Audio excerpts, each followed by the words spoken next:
Silver Star Mercedes, където сме изградили VRV система с различен тип вътрешни тела. Тук в случая имаме касетъчен тип климатик, на който предстои финална фаза да се сложи лицевия панел.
Другият тип климатични вътрешни тела, тип подово тяло.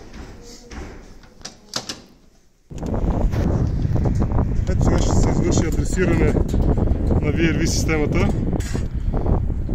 Колегата в момента се приготвя.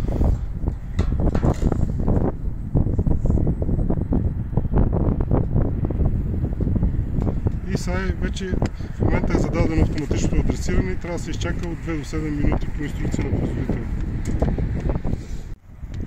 Адресирането току-що приключи и в момента системата открива 13 вътрешни тела, което отговаря на монтираните. И го считаме за успешно.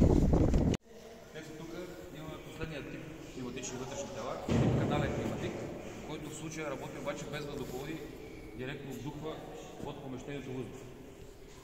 Тип индустриален с всичко видимо. Тръби, кондензи и окабеляване.